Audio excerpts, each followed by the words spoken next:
क्या आप लोगों ने वो सारा डाटा लिया ताकि ठीक तरीके से जाना जा सके कि वो बच्चे अगर सुसाइड किए तो किस वजह से किए?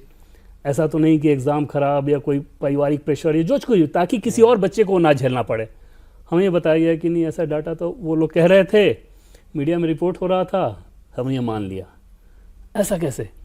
इस तरह से कम्युनिकेशन हो रहा है आपका।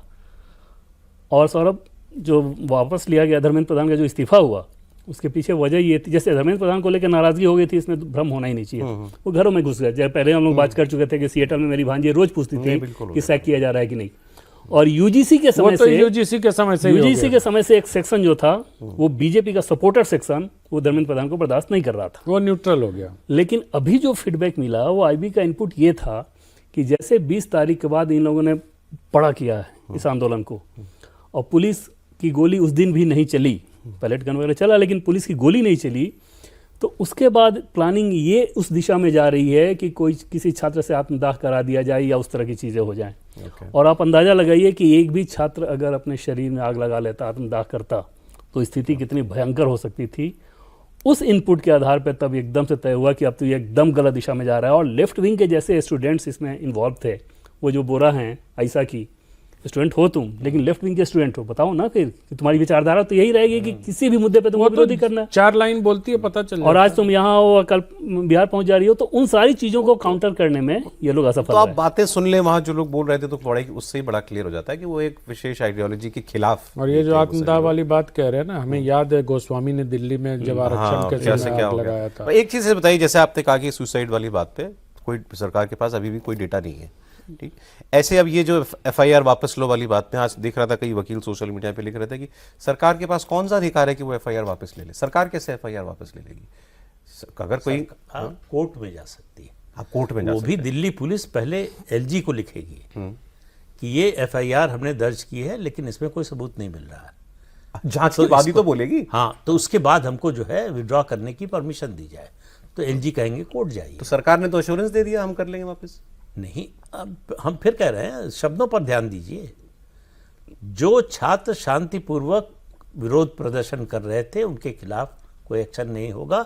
अगर एफआईआर हो गई है तो वापस हो जाएगी, लेकिन गुंडों के खिलाफ एफआईआर वापस हो जाएगी, हिंसा करने वालों के खिलाफ हो जाएगी, ये तो दुनिया में कोई सरकार नहीं कर सकती, बशर्ते को समाजवादी पार्टी की सरकार ना हो, जो आतंक के आरोपियों के खिलाफ भी मुकदमा वापस लेने की कोशिश कर सकती है। तो इसलिए जो है, अब इन्होंने चेतावनी दी कि हम फिर आ जाएंगे धरने पे, सीजेपी ने। तो वही तो हमने कहा कि जो है काट की आंडी दोबारा नहीं चढ़ती है। आप कुछ भी कर ले, नहीं आ सकते लोग साथ नहीं आएंगे। इतना ज्यादा एक्सपोज हुए हैं, ये बहुत बुरा हुआ जिस तरह से हुआ 22, 23, 36 दिन, लेकिन उससे जो लोगों का दिमाग खुला, आंखें खुली, ये किस लिए हो रहा है, जिस नाम पर किया जा रहा है उससे इनका कोई वास्ता नहीं है, तो इन्होंने अपने को एक्सपोज भी कर लिया। उन सारे वीडियोस ने भी बता ही दिया कि किस लिए हो आप। तो भाई, आपके लिए अगर कतर से, सऊदी अरब से खाना आ रहा है, तो उससे नीट के छात्रों का के वो वीडियो नहीं देखा आपने? वो जो एक मैं नाम भूल रहा हूँ, वो दाढ़ी वाले शख्स जो है, जो खाना बांट रहे थे वहां पर, वो तो रो रहे हैं आंसुओं से। जो रोज 12 लाख का नाश्ता बांट रहे थे, वो मुस्लिम व्यक्ति जो है, कुछ और है। नहीं, हाँ, उनकी वो कह रहे हैं हम यहाँ इनके लिए खाना बांट रहे थे और हमने कुछ नहीं देखा, घर बार नहीं देखा, अपना सब कुछ लुटा दिया, और ये तो कर रहे हैं, हमको बुलाया तक नहीं। हाँ, और उठ के चल दिए, हमसे तो मिले भी नहीं है। ये आंसुओं से रो रहा था वो आदमी। यही होता है सर, आंदोलन में दरी बिछाने वालों का यही हाल होता है, और इसीलिए वो असदुद्दीन ओवैसी कहते हैं कि दरी बिछाने वाले के तौर पर ही हमें अब तक रखा गया और है। कांग्रेस, राहुल गांधी नहीं बात बोल रहे हैं इनके बारे में, वो अलग बात है। जो भी देवेंद्र बोल रहे थे कि वो अभी भी इनको कोई क्रेडिबिलिटी नहीं देना चाहते। उनके पक्ष के यूट्यूबर्स, कांग्रेस मतलब कांग्रेस समर्थक वर्ग यूट्यूबर जो है, वो भी इनके खिलाफ बोलने में लगा हुआ है अभी तक। सर देखिए, आपने बहुत स्पष्ट संकेत कर दिया, आपने भी और आपने भी, ये पूरा आंदोलन धन बल के आधार पर लड़ा गया था। ये संभव ही नहीं है कि एक दिन में किसी को 2 करोड़ फॉलोअर हो जाए, संभव ही नहीं है।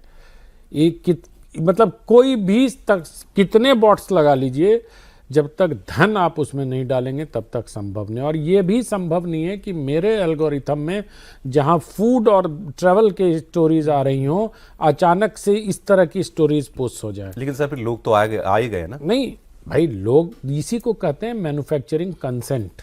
नोम चोम्स्की जो अमेरिका में है वो इसी को कहते हैं कि कंसेंट को मैन्युफैक्चर करना। उनकी बड़ी थ्योरी है इस पे। तो ये कंसेंट को मैन्युफैक्चर किया जा रहा था कि हमारा कंसेंट जो है इस आंदोलन के पक्ष में है, और उसको टेक्नोलॉजी और प्लस कैपिटल दोनों मिलके मैन्युफैक्चर करते हैं इसको। तो ये तो पूरा आंदोलन अगर आप देखेंगे तो बहुत स्पष्ट है, आने वाले दिनों में सब अनफोल्ड हो जाएगा। क्योंकि टेक्नोलॉजी में एक अच्छी बात यह है कि वहाँ सब कुछ ट्रांसपेरेंट होता है। कहाँ से ये हुआ, कहाँ से बॉट्स लगे, कहाँ से एल्गोरिथम चेंज किया गया, कहाँ से पुश किया गया, सब कुछ आ जाएगा। अगर मैन्युफैक्चर्ड है तो कोलैप्स करेगा अपने आप, ऑर्गेनिक है तो ग्रो करेगा, सिंपल। हाँ, वो तो ऑर्गेनिक है तो ग्रो करेगा, लेकिन अब कहाँ ग्रो कर रहा है बताओ। अगर ऑर्गेनिक होता तो उन छात्रों का जो नरेंद्र मोदी को अगर 10,000 में से 8,000 लोग आलोचना कर रहे थे, अब 2 दिन में पलट कैसे गया? आंदोलन के समाप्त होते ही वो ऑर्गेनिक हो गया।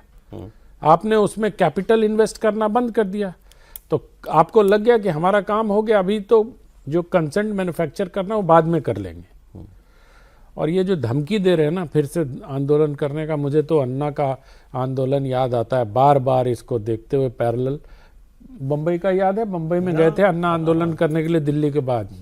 रामलीला मैदान में ममता बनर्जी वो गांव में भी बैठ गए थे अपने रालेगंज। नहीं, रालेगंज सिद्धि में बहुत बाद में, बम्बई में तो बहुत बड़ा तंबू का नाच लगा था। मतलब कोई था ही नहीं, उनको अल्टीमेटली खत्म करना पड़ा। उस समय के छोटे गांधी को डिस्क्रेडिट नहीं हुए थे। हाँ, उनपे कोई आक्षेप नहीं लगा था। आक्षेप जो अन्ना है हजारे तो कि बेचारे इस्तेमाल क्या- हो गए।